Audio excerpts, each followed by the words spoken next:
You're listening to the We Are Libertarians podcast network. Find all of our shows at wearelibertarians.com. June of 1633. In the Grand Hall of the Convent of Santa Maria sopra Minerva, Galileo Galilei, a mathematician, an astronomer, and an inventor, stood before the Roman Inquisition. At 69 years old, his health failing, he'd faced judgment for teaching something the Church had declared unacceptable, that the Earth moves around the sun. For nearly 2 decades, Galileo had used his telescope to explore the heavens, discovering moons orbiting Jupiter, charting the phases of Venus, and mapping the rugged surface of the moon. These observations challenged the geocentric model, which placed Earth at the center of the universe, a model the Church had defended for centuries. The Catholic Church had warned him in 1616 not to present heliocentrism as a fact, but Galileo believed the evidence was too strong to ignore. When he published Dialogue Concerning Two Chief World Systems in 1632, presenting both the heliocentric and geocentric models, it was obvious which he believed to be true. The Inquisition summoned him to answer for it. After a formal trial, Galileo was found vehemently suspected of heresy. He was ordered to publicly recant his support for heliocentrism and sentenced to house arrest for the rest of his life. His book was banned, his public voice was silenced. Yet his ideas couldn't contain. They escaped and spread quietly across Europe, fueling the scientific revolution. Over the next century, the heliocentric model became the accepted foundation of modern astronomy. Galileo's story is not just about science, it's about the courage of one individual to follow evidence and his conscience against the demands of the most powerful institution of his age. Libertarians embrace individualism because it puts the person and not the government or society at the center of political decisions, ensuring respect for personal freedom and choice. And in this episode, we're going to explore what individualism means, where it came from, how it differs from collectivism, and why it's central to a free society. So stay tuned.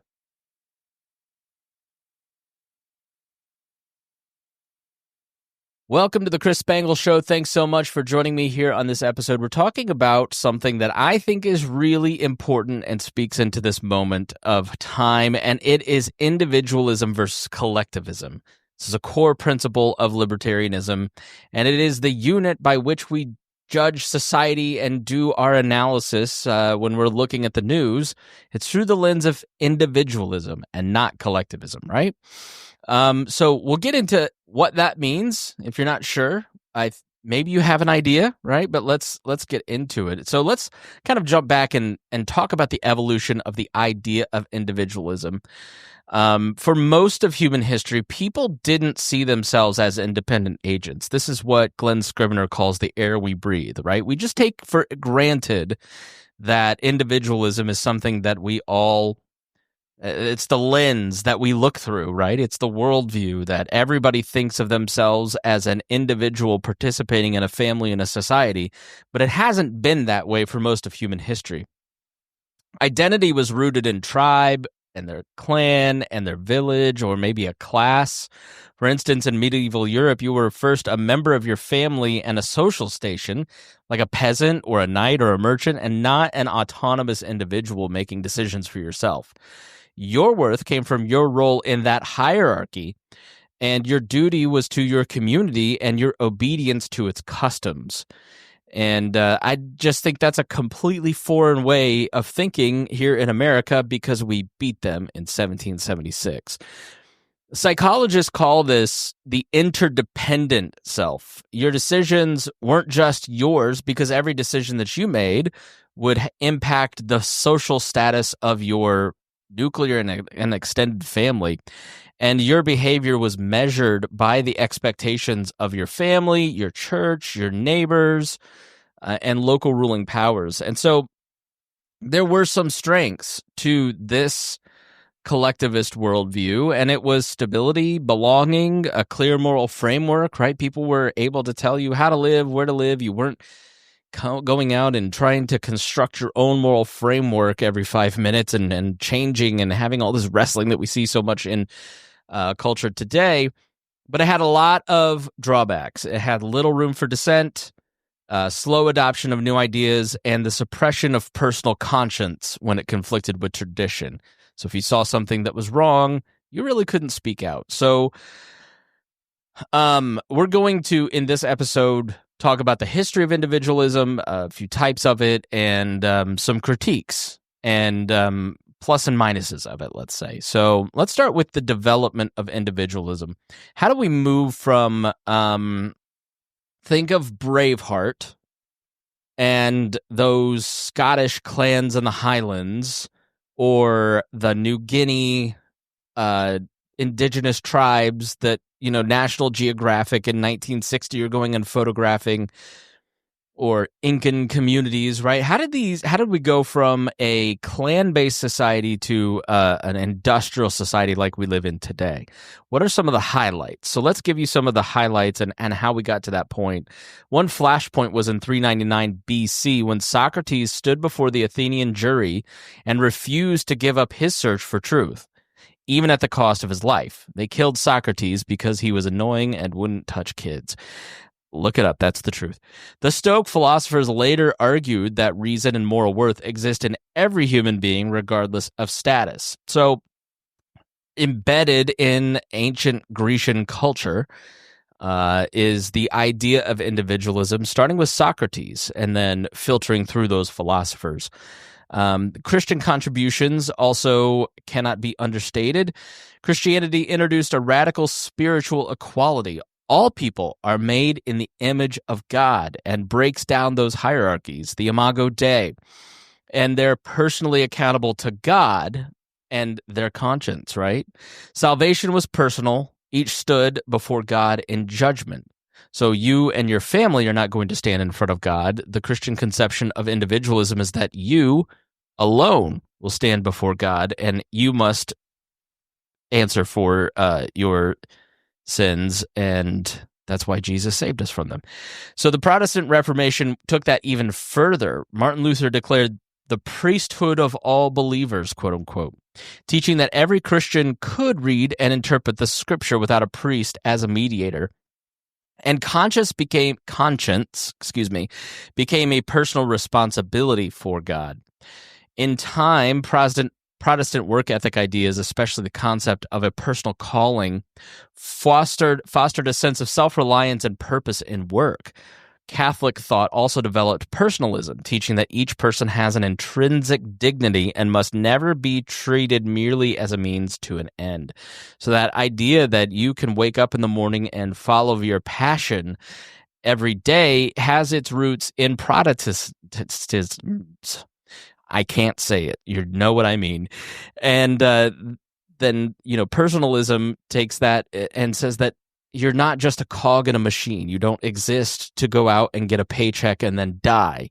You are a human being worth so much more than that, right? You're not just like a robot, right? So then we move on to the Enlightenment, okay? The Enlightenment has people like John Locke, who argued that life, liberty, and property are natural rights and that the government exists to protect them, not grant them. We covered that in detail in the previous episode. Go check that out.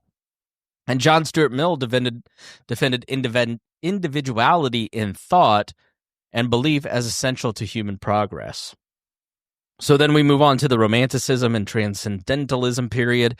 And you have thinkers like Ralph Waldo Emerson and Henry David Thoreau in the 1800s, urging people to trust their inner moral compass and resist conformity and live deliberately. And so by the time and then you also have the American founding.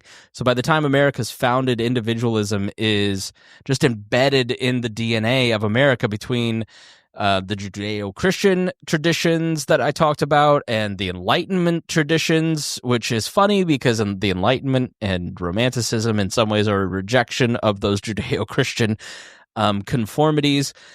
But it all comes together in the American idea that every individual is made in the image of God, therefore worth liberty and dignity and justice. and afforded liberty, dignity, and justice. Excuse me. I've had a lot of caffeine today, so I'm talking very fast, so I apologize. But you see this notion of individualism, of self-government, of you choosing your path in your life and not having an outside church, government, family structure telling you how you can and can't live, at least not embedded in law. And you see that in the Bill of Rights, through the freedom of religion that Thomas Jefferson writes out, and the idea that government exists to secure the liberties of each person, not to provide you things, but to secure your liberty. Again, going back to negative and positive rights, which we talked about in that last episode. So let's talk about ethical individualism. Okay, what is this concept? Ethical individualism is the belief that each person has the right and the responsibility to chart their own course in life as long as you respect the rights of others, which is key. And so what does that mean, right? Because in this day and age, words are violence, and if I hurt your feelings, then I'm not respecting you. But that's not what we mean when we say respect the rights of others. What we mean is that you are not, like in the last episode, taking people's life, liberty, property. You're not stealing from them. You are not defrauding them. You are not killing them. Those are the rights that you must respect, right? You can chart your own course and hurt your mom's feelings.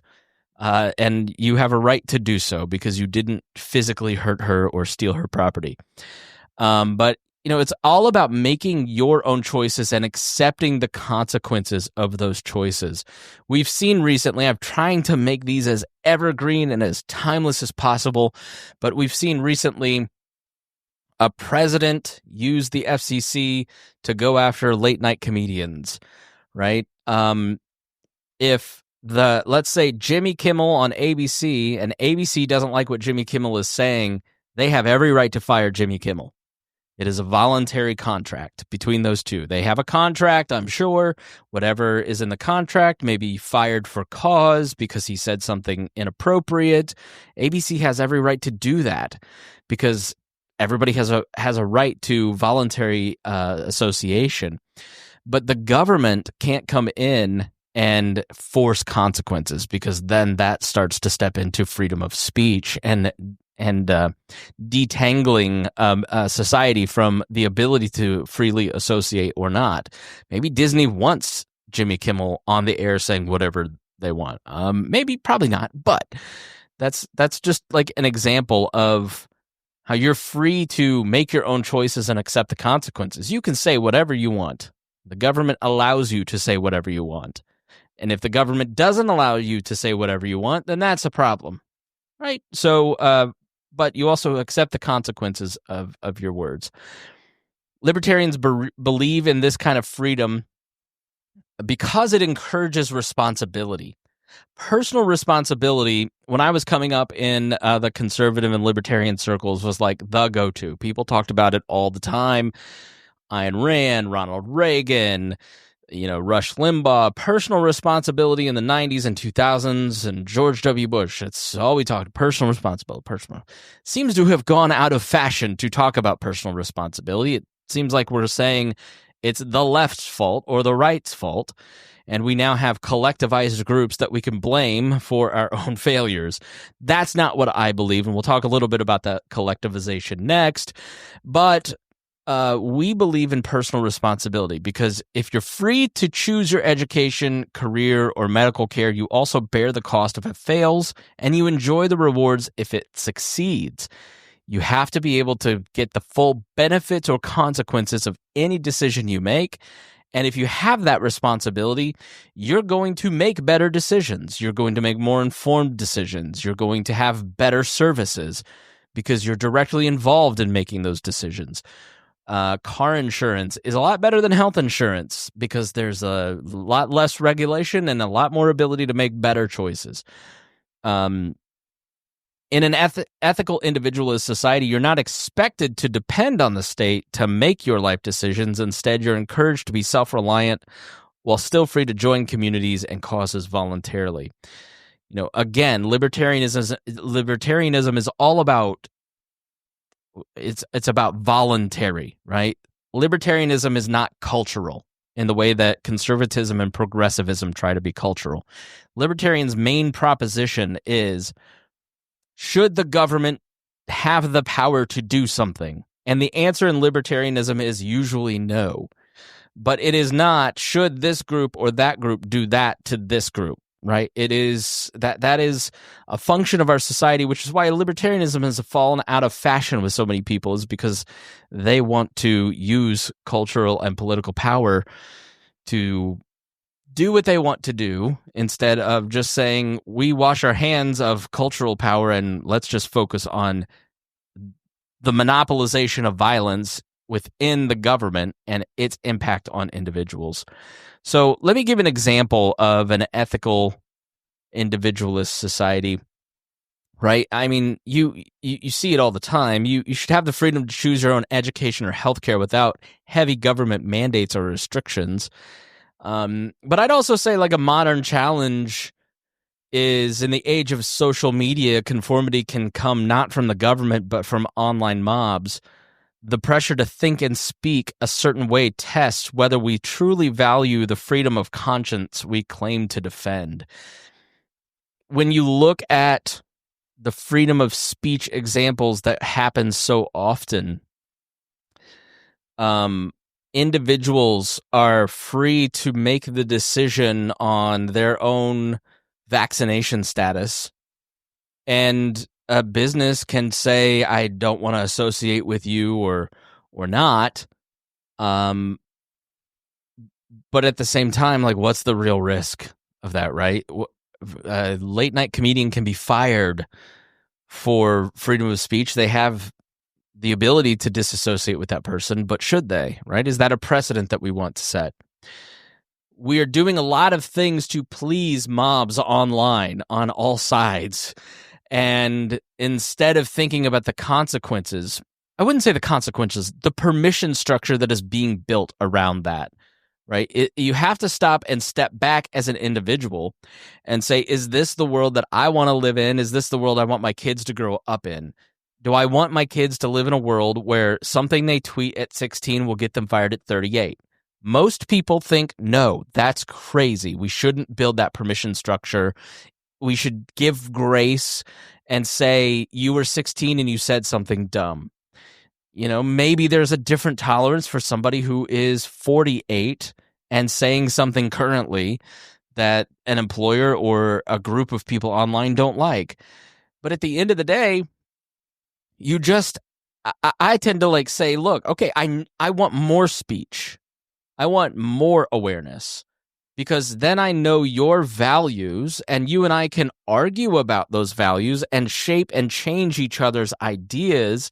And maybe you'll see it my way and maybe I won't. But we're going to step into the conversation and have it and fight it out and see where we can find common ground and where we can't.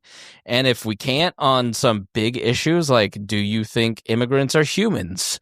Then I guess we can't be connected, right? Like, if you're a racist, it's really hard to be in community with people that are Black or Hispanic because you're denying their dignity, their fundamental right to live, and altering it in a way that's a right to live, right? So, but I err on the side of more speech and not allowing online mobs to go in and try to shape society in its image, because cancel culture on left and right, it's not working for us. It's too insane, right? So I look at it from a position of principle and not which team am I on, right? Because I've seen a lot of people say, well, I'm on the side of the comedian, but they weren't on the side of Alex Jones. You know, you like, to be consistent, you really kind of have to be on the side of Alex Jones and Jimmy Kimmel. Like, the government can't jawbone Facebook and Twitter to get rid of Alex Jones from 14 social media platforms in 24 hours. And the government can't also tell ABC that it has to let Jimmy Kimmel go, right? Like, that's the consistent principle. But if you're trying to find justifications to virtue signal to your team and say, I'm with you, as opposed to the principle, well, then you're not an individualist, right? Individualists look at principles and examine things from that point of view. How does the principle apply in this situation versus what can I say that will make my team happy so they know I'm on their side? And I think that's a lot of what's going on. So political individualism applies these ideas of, social interactions to government. And so from the libertarian perspective, the state's proper role is to protect individual rights like life, liberty, and property, but not to dictate how people live or to force them into collective goals. So this means opposing overreach, whether it's mandatory military service, censorship of unpopular ideas, or regulations that strangle small business. So let me give you a case example. West Virginia versus Barnett in 1943. The Supreme Court ruled that students could not be forced to salute the flag or say the Pledge of Allegiance.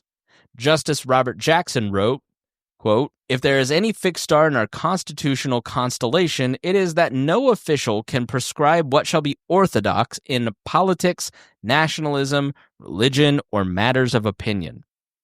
Right? So, you see a lot of government officials these days saying you can't burn a flag, that you have to say the Pledge of Allegiance. That's forced patriotism. That's not allowing the individual to express their love or disdain of country. Whether you love or disdain this country, that does not matter to the government. The government should just exist to protect your life, liberty, and property. It shouldn't pass laws to force people to love it. That is collectivism in the name of nationalism. That is not individualism. It's un-American. Libertarians also oppose the military draft, which forces individuals into actions against their will, violating personal autonomy. So, you are not property of the state.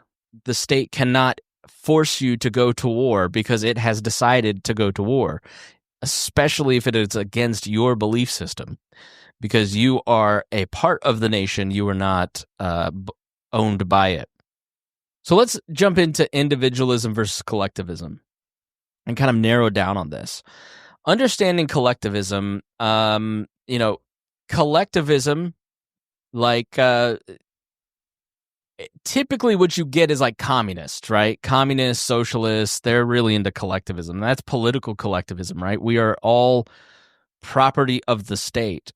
But I would say white supremacy, racism, anti-Semitism, these are forms of collectivism too, where you are taking a group of people and applying a broad brush to them, assigning all members of that identity traits, and then trying to craft policy for those different groups. So collectivism places group goals above individual rights. Leaders or majorities decide what benefits the whole, and individual freedoms can be restricted to serve that vision. And this is a question that I think you have to ask yourself a lot when you're watching the news. How much political force should be used to make me participate in your vision of the world and vice versa? I'm a Christian. Make no bones about it.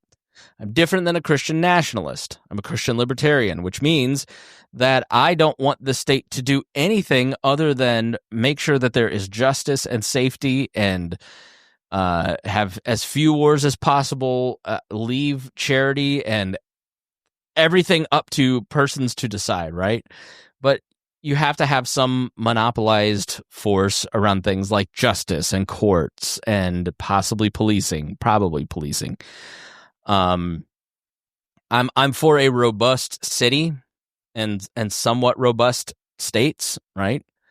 I like sidewalks. I like roads. There are some zoning codes I don't have a problem with. Sorry, libertarians. I've been to Atlanta where there are no zoning codes, and it's a mess. But I also don't want to live in one of these suburban zoning code factories, right? All right, I'm on a tangent, right? I want more power at the smallest, closest unit of government to the individual as possible. I think we see as the power at the federal level has expanded how much more divisive that has gotten, how much less control voters have over their government, how much more perilous voting has become, because if we centralize voting machines at the federal level, that's all she wrote. Left, right, center, whatever. It should be decentralized in 3,000 different counties. So, but how much force do you want to use to make other people live out your worldview? How much should I be forced to participate in your worldview, right? As a Christian, I just don't think I can convert you or force you to live out my vision of life by using public policy. I think you resent me if I do that. And I don't want you to resent me. I want you to love Jesus and have a relationship with him, not focus on how much you hate me for wanting to control you. So I think it's counterintuitive. Again, violence always backfires, right? What you see happening with Charlie Kirk is violence was used against Charlie Kirk because of his speech. And now I literally see people trying to put him up for canonization at the Catholic Church. His producer called him Moses. They're making a coin out of him. Like, we have 1 million Charlie Kirks now because violence was used against Charlie Kirk. And so the same can be said about politics, right? If you are using government to force people to live out your vision, that backlash comes in, and it actually causes, it's counter to what your actual goals were. Socialist or communist systems where resources, property, and decisions are controlled or heavily influenced by government authorities for the good of society is one example of collectivism. And think about those systems. They often restrict speech, belief, and economic freedoms in the name of conformity and equality. Let's look at Hong Kong. An example from our own day and age. For 100 years, Britain controlled Hong Kong with Western values of individualism, freedom of speech, freedom of association, and free markets. And Hong Kong was one of the freest places in the world to live, to do business, to have any kind of speech. Remember when Edward Snowden was fleeing from the government, the Obama government in 2014, I believe? Where did he go? He went to Hong Kong to figure out his next step because it was so free. But at 100 years, the government took control, the Chinese government, the British government gave back control of Hong Kong to the Chinese. They had like a 100-year lease on it. It's no longer free markets, no longer free speech. We've watched, if you've been paying attention, we've watched the complete destruction of free thought, free expression, free markets take place in Hong Kong in the last 10 years because communism has come in and destroyed individualism and imposed collectivism on it. So that's why I prefer individualism, right? So when group goals overshadow individual rights, people lose the ability to control their own lives and destinies.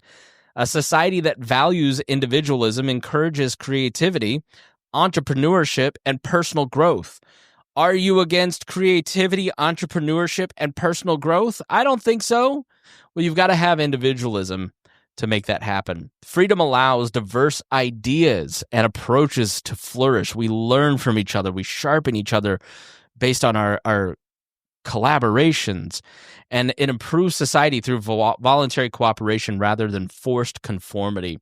Is health insurance better since the government instituted Obamacare? Or are your premiums going up 20% every single year? The less choice, the less freedom that you have, the worse the service will get, the more expensive it gets.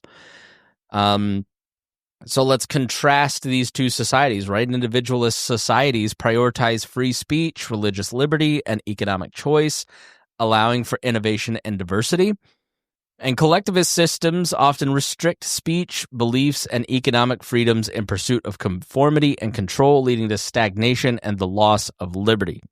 So I am on the exact opposite side of anybody that wants to centralize control and compel individuals to live out collective goals, collective visions. I'm against you. So some people, well, you're woke, you're a leftist, you're a white nationalist, right? It depends on your world. I get called all kinds of different things. What I really want is for you to be left alone. and for you to leave other people alone, and for you to sit down and write in a journal and say, here's what I want my life to look like, and then have the freedom to do that without other people coming in and forcing you to live the way that they want you to live. So I want to get into Christian critiques of individualism and kind of, because I see this from the right now. The Christian right has started to take aim at individualism and libertarians. And I think the goal is that they want to impose a more collectivist vision on society. And you have to get rid of moderates. Because if you are an extreme person on whatever side, you hate the moderates within your own camp more than you hate the people on the other side. They oppose you because you're a Republican, they're a Democrat. We all oppose each other. But like, look at how much libertarians hate other libertarians, right? Those are the more personal fights, right? We can get along with Republicans and Democrats, but man, screw that libertarian, right? But I think the reason that you see a lot of the more collectivist, right-leaning people taking aim at individualism and Christians and libertarians who are more in line with the individualism versus collectivism is that you've got to get rid of the example. Because if the conscience is there, then people can look at the conscience of, hey, this is hey, Chris Spangle says that you have permission to be an individual. You have a right to life, liberty, and property. Well, we've got to get rid of that guy because he is not showing you the proper vision of what needs to be imposed. It's a function of whenever you see one of these right-leaning people taking aim at classic American foundational principles, it's because they want to destroy those principles. They're not critiquing, they're trying to do exactly what you heard. Restrict speech, beliefs, and economic freedoms in pursuit of conformity and control, which leads to stagnation and loss of liberty. So I'm going to be opposed to you, but I do want to share some of these critiques of individualism, right? So Christians and a lot of these folks will warn against expressive individualism, the idea that self-expression is the highest goal, often at the expense of God or community. They caution that radical independence can lead to isolation, undermine unity in the church and shared moral purpose. Affirm that while individuals have immense worth, they are designed to live as part of a body using their gifts or service. Just to kind of dig into some of this,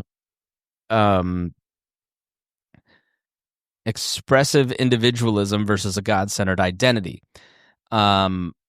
Many Christian thinkers challenge expressive individualism, the idea that personal fulfillment and self-expression are primary. They argue instead for a God-centered life where true identity comes through belonging to something larger than ourselves.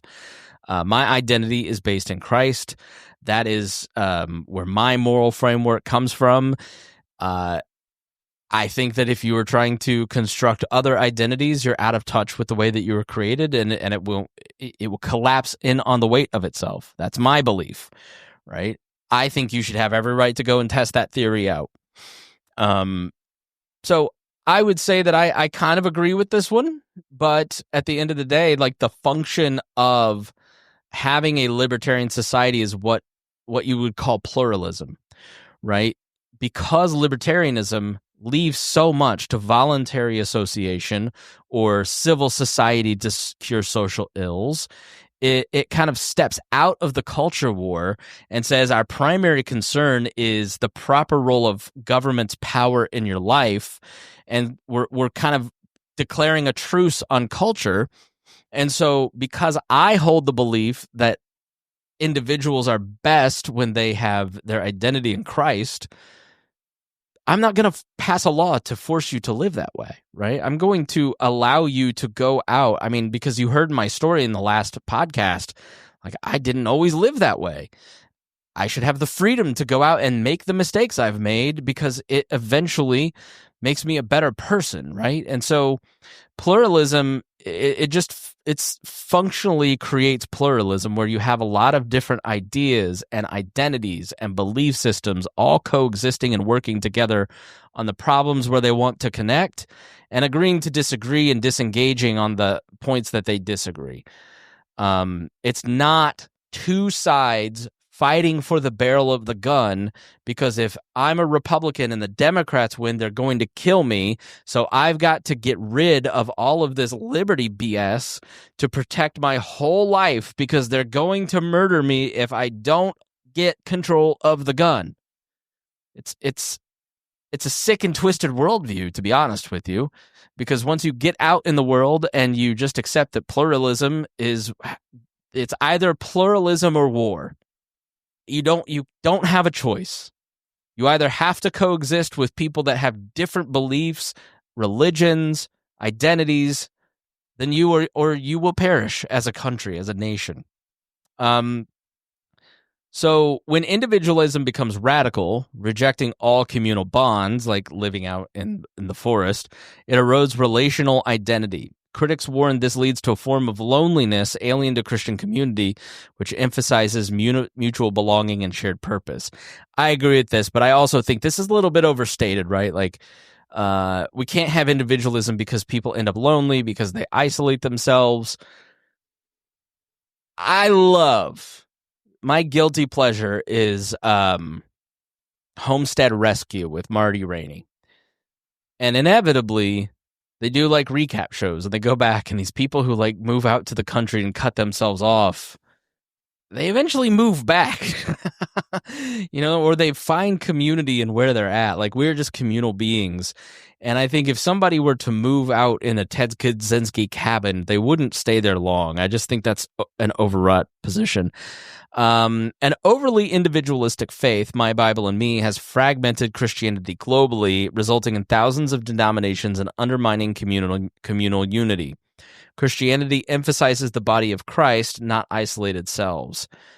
Yeah, that's kind of a tension between Catholicism / Orthodox and Protestants. I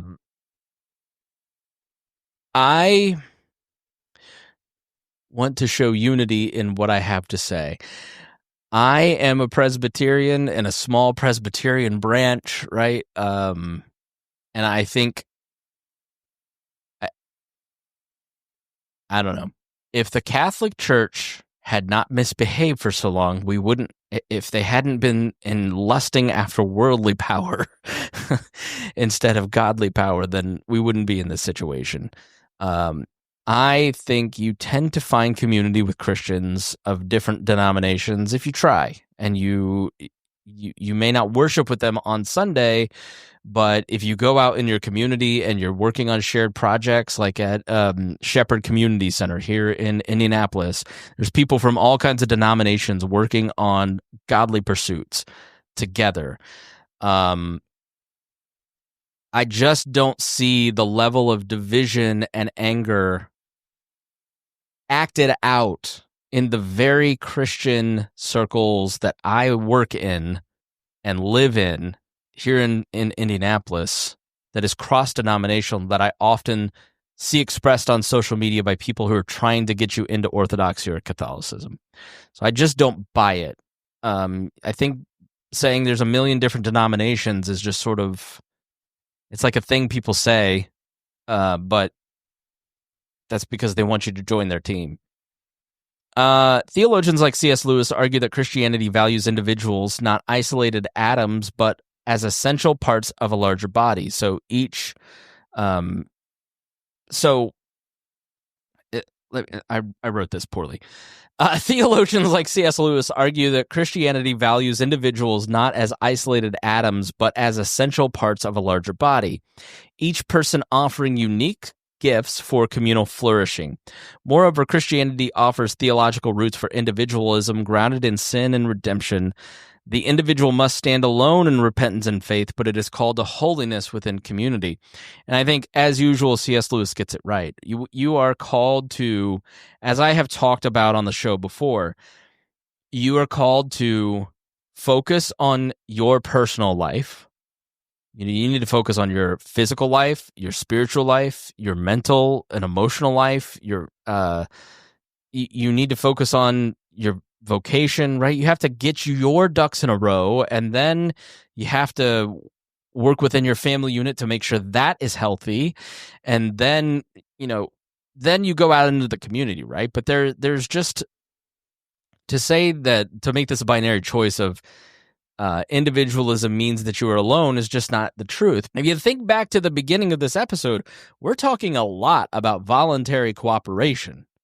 Like, individualism is not isolation. Individualism is working together with a lot of different people that you don't always agree with, to achieve certain goals because you have agreed that you're not going to use violence to solve the problem.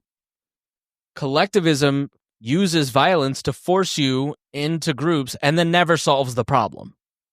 So it's not isolation. It is working within small communities to solve big problems. So just to wrap it up here, the journey from collectivist societies, which is really what most of history has known. Like, the reason the American founding 250 years ago was so radical is that it was created around the idea of individualism and not collectivism. You didn't exist within a patrimonial system where there was the head of a clan and then he was giving the wealth to his friends. What's the saying that Jonah Goldberg always talks about? For my friends, everything. For my enemies, the law. Right? That is the existing condition of most of humans for most of society. And you see countries around the world now going from Western ways of thinking, which at the core of is individualism, towards more collectivist ideas, all to enrich the dear leader. But that's because that, I think, is the natural state. And this is what Jonah Goldberg argues in his book. What is it called? It's really, really good. He calls it the miracle. Let me look this up. Jonah Goldberg book, Suicide of the West. And he argues that, like, patrimonialism, hierarchy, maybe not socialism, but like this idea of clan rule is the default state of human nature. And so to have individualism, to think independently of an identity or a group, is inherently, it goes against human nature, which is why it's so difficult. But we've fought long and hard to get to this point to allow people to make decisions to how they want to govern their life. Christianity helped shape it by affirming personal dignity and conscience, even as it continues to warn against individualism detached from community. Libertarians embrace individualism because it protects conscience, encourages responsibility, and fuels human creativity. I keep mentioning the word conscience, and let me explain that, because change starts when your conscience is pricked, and you hear it, and you go, this isn't right. This needs to change. That is the beginning of change. I feel guilty. I feel shame around this. I feel empathy for that person. It's your conscience that is really a guide when it comes to how to act out your values as an individual.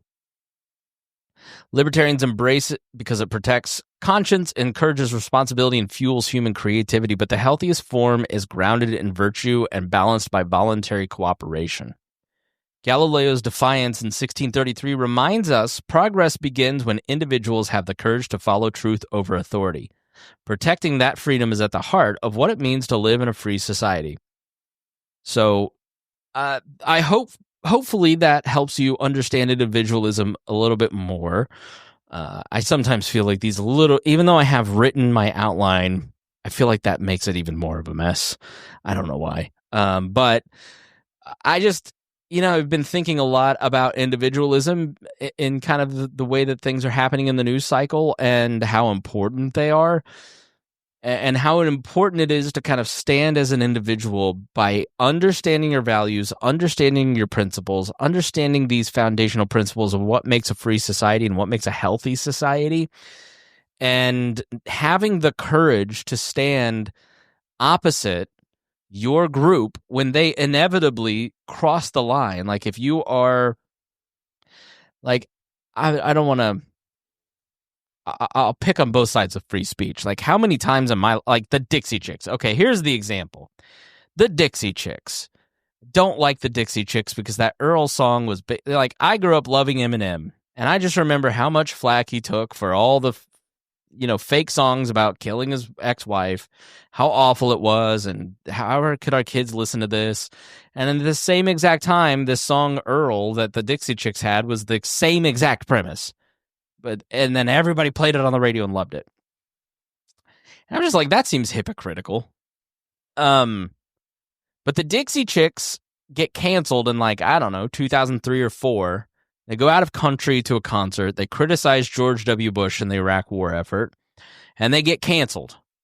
Like, they get all these tours canceled, and the media's like, how awful are they? Blah, blah. I just remember thinking, like, I don't agree with them, but maybe we're overreacting a little bit to this. That was like my first cancellation. Okay, now I've been through this a million times. This ain't my first rodeo with cancellations. And so they're liberal and they're in country music, but they're kind of liberal leaning, and so they pay for that because they didn't say what their in-group wanted to hear. And, they kind of fell out of the charts and kind of, and then start to come back. And then we sort of move from like a conservative leaning area to a liberal leaning area. Now the Dixie Chicks get canceled because they have Dixie in the name. And now they're just called the Chicks. And the other side gets rid of them. Because how could you be so racist and hateful by having Dixie in your name? I'm just hoping now we get like now that we're going back to a conservative culture, that they get canceled again for that stupid Earl song. That's what I'm arguing for. But like, it just shows you that it's just back and forth.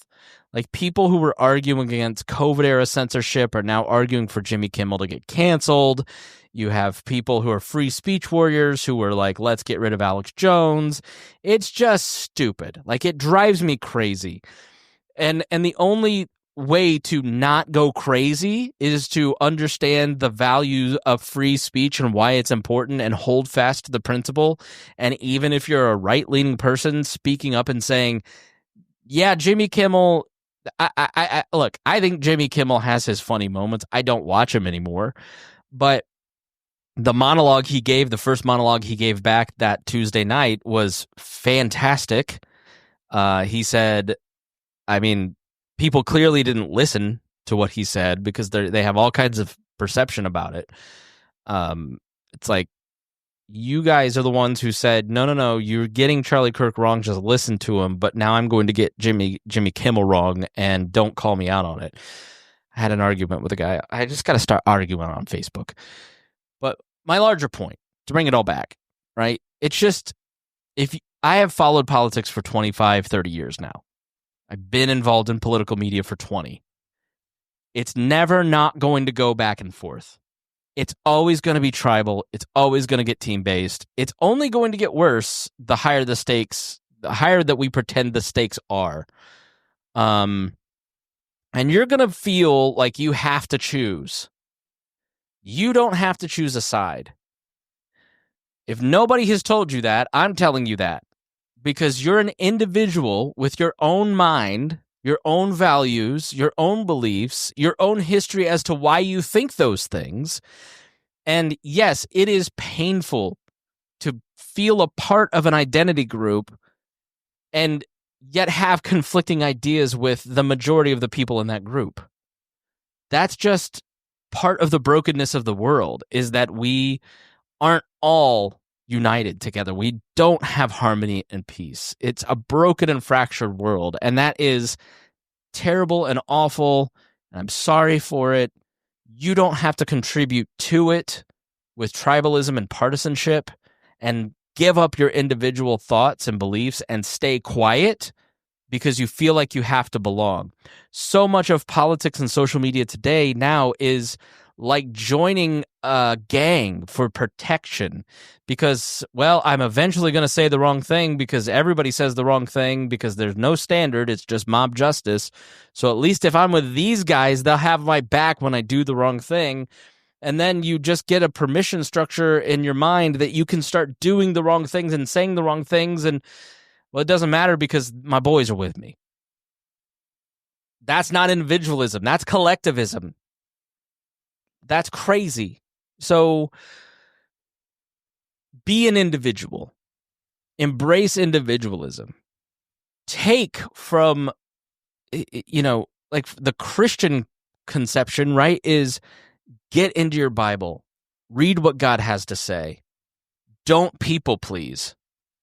The Bible repeatedly warns against people pleasing and pleasing men. And once you do that, you've given up truth. You have stopped adhering to what Christ says. Christ loses his power because you're trying to please other people. And so often the discourse is that if you're a conservative and you're trying to say something progressive, it's because you're a coward and you're not with us and you're not people pleasing. I'm calling BS on that because to me, the ultimate cowardice is just saying whatever the group wants you to say. It is weakness. It is outsourcing your own beliefs and thoughts to other people. And that's that's one reason my faith has been so strengthened in the last few years is because I just turn to Jesus, try to figure out what he wants, what he says, how he treated people. What he cared about is what I want my politics to care about. How he talked to people is how I want my politics to be. He had Simon the Zealot and he had Matthew the tax collector together on the same team working towards making disciples of all the nation. Simon the Zealot hated Rome, hated the Roman government, probably participated in acts of violence against the government. What do you think he thought of Matthew the tax collector for the Romans who was betraying his own people in their view? How were the first few conversations between those two? But they had to come together, give up their collective identities, come together, and Jesus put them together and forced them into community and find common ground, find the dignity of the other individual, and find reasons to love each other. So it's possible. We have the model on how to do it. But yeah, I would just call you to have courage. There isn't a day that goes by that I don't talk to somebody. I talk to so many Republicans that are scared to say what they want to say. They know it's a clown show. They know it's ridiculous, but they're worried for their business. They're worried for their political careers. They're worried for their personal careers. That if they speak up and say what a clown show this is, that they're going to suffer the consequences. Well, you're giving into collectivism. You're being a coward. It's anytime you attach your identity so closely to a collective group and you give up individualism in your own mind, you are in peril. All right, thanks for joining me here on the Chris Spangle Show. I really appreciate it. If you got something out of this, I hope you share it. We've had a bunch of people download these shows, so I've had a bunch of messages. If you've written me, I've read your message. I would thank you for your message. I will share those on future shows. Haven't had time to respond to anyone, unfortunately. Just trying to get the time to do these. But I truly appreciate your notes, and thank you so much for joining me. We'll see you again here on the Chris Spangle Show.